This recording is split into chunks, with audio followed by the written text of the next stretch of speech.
Et si je désirais créer une page web ou un site web en moins de 2 minutes comme porte d'entrée pour mon Classroom ou mon Teams, est-ce possible?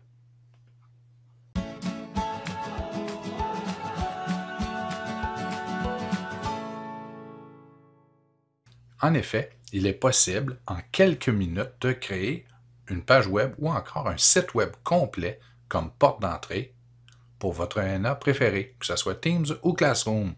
Donc, allons voir. On le sait déjà, que vous preniez Teams ou Classroom, vous pouvez utiliser l'ENA comme porte d'entrée, mais particulièrement pour nos élèves non lecteurs, des fois ça peut être un peu plus ardu. Donc, vous pourriez utiliser un site web tel Padlet ou encore un Google Slides comme porte d'entrée pour votre environnement numérique d'apprentissage. Mais il est aussi possible de créer un site web complet. Donc, allons-y. Pour cette démonstration, nous allons utiliser Google Sites. Donc, comme je fais habituellement, j'aime bien aller dans mon Drive. Donc, si j'étais du côté de Microsoft, j'irais du côté de OneDrive. Aller dans le bon dossier où je désire créer mon fichier. Donc, allons-y ici dans Presco. Et je pourrais tout simplement faire « Nouveau », aller dans « Plus » et choisir Google Sites. C'est un créateur de site web. Veuillez noter que du côté de Microsoft, il n'y a pas vraiment d'outils similaires. Oui, si vous créez un SharePoint, il est possible de créer une page web d'accueil avec SharePoint, mais c'est très complexe. Donc, vous auriez peut-être même avantage à utiliser l'outil Google pour l'intégrer à votre Teams. Donc, on pourrait nommer notre page, la page pour les élèves. Voilà. Ici, le nom de notre site web, ce serait notre groupe 002. On va nommer le fichier. Et voilà, vous avez créé votre page web. Donc, il ne vous reste qu'à ajouter des éléments. Donc, vous pourriez ajouter « Bienvenue » et évidemment personnaliser l'interface.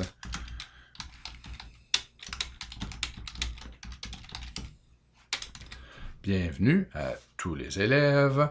Évidemment, vous pourriez mettre le tout plus grand, centré, bon, ajouter votre police de caractère. Je l'ai changé. En réalité, on pourrait prendre quelque chose de plus amusant.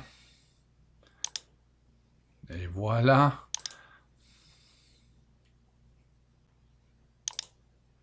Ah ah, c'est bien mieux comme cela.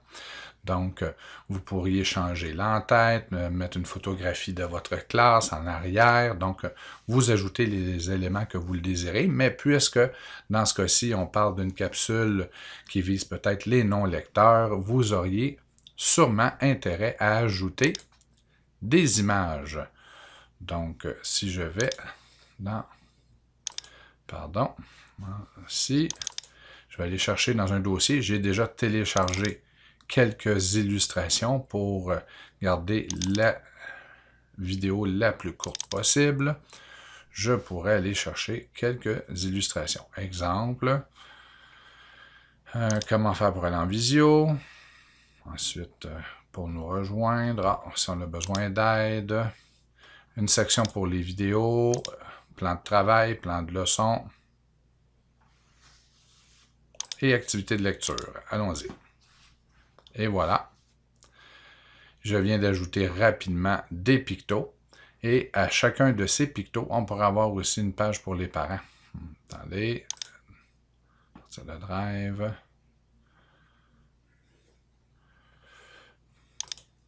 Partager. J'aurais pu choisir récent aussi.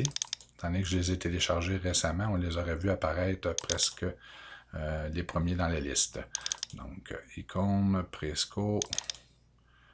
Et j'ai ça ici, une page pour les parents. Voilà. Et là, on pourrait tout simplement créer une page pour les parents. Donc, j'ajoute une page. On va intituler « Parents ». On va vraiment faire un site web complet. Je reviens à « Accueil ». Et ici, il y a une série de tutoriels sur comment utiliser Google Site pour faire un site web. Donc, allez-y pour voir comment fonctionne l'outil. Mais je n'aurais qu'à faire un lien vers la page parents. Et là, ça serait mon portail ici pour mes élèves. La page par défaut, ils veulent aller en visio. J'ajoute le lien ici de la visio sur l'image. Donc, je fais un coller du lien. Voilà. Les élèves n'auront qu'à cliquer sur le bouton ici pour aller en visio avec vous. S'ils ont des difficultés, je pourrais faire une page d'aide ou tout simplement mener à la page des ressources du centre de service. Ici. Donc, je prends le lien, je le copie et je le rajoute en lien ici. Une page vidéo, ça pourrait aller vers une chaîne, pointée vers une chaîne YouTube ou une vidéo que vous avez faite de vous, un Screencastify, donc il n'y a pas de problème. Ça pourrait être une page vers les plans de leçon ou un Padlet. Donc, si je viens ici, le lien vers mon Padlet.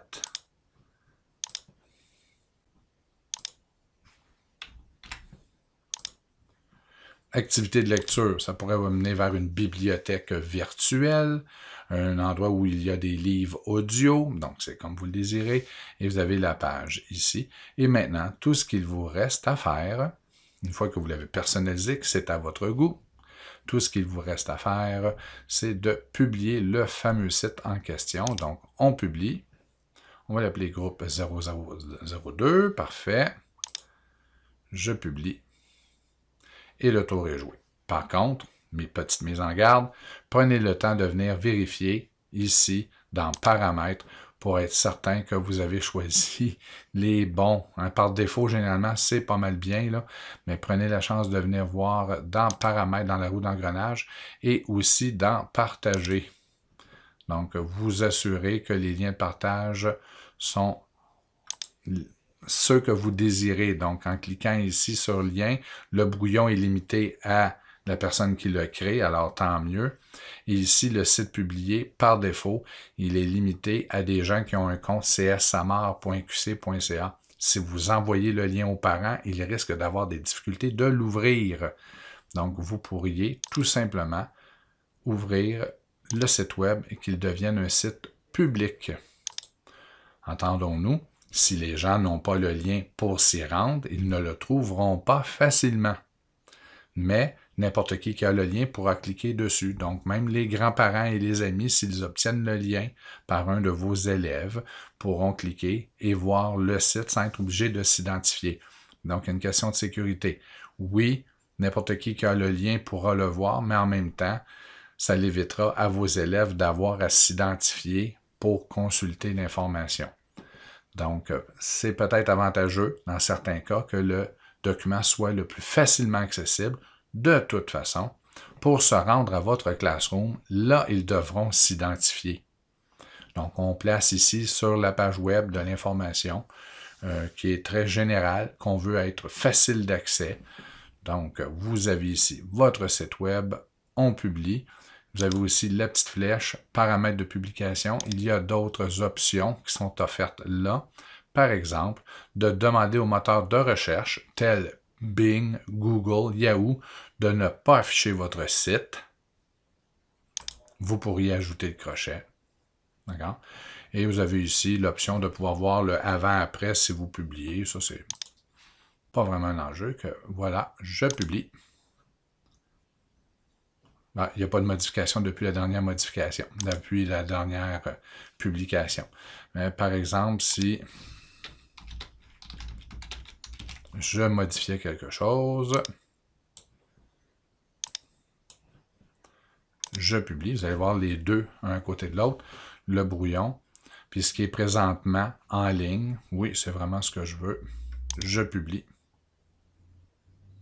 Et maintenant, il ne me reste qu'à partager mon lien vers cette page web. Pour ce faire, je clique sur le bouton du lien et je fais un copier et je pourrais tout simplement aller l'ajouter à Classroom.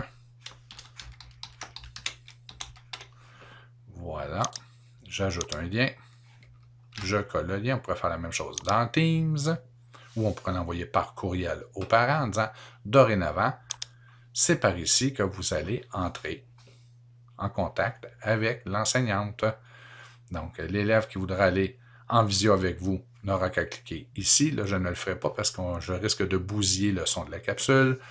Si l'élève va avoir accès aux pages de ressources, une page de vidéo, aller à la page parents, ou encore les activités de lecture, le Padlet pour le plan de travail. Vous avez maintenant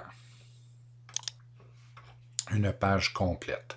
Vous pourriez faire la même chose dans un Slides, dans un Padlet, mais l'avantage d'un site web, comme vous pouvez voir, c'est que je peux mettre des gros boutons et on peut rentrer énormément de matériel puisque la page, elle peut être aussi longue qu'on le désire.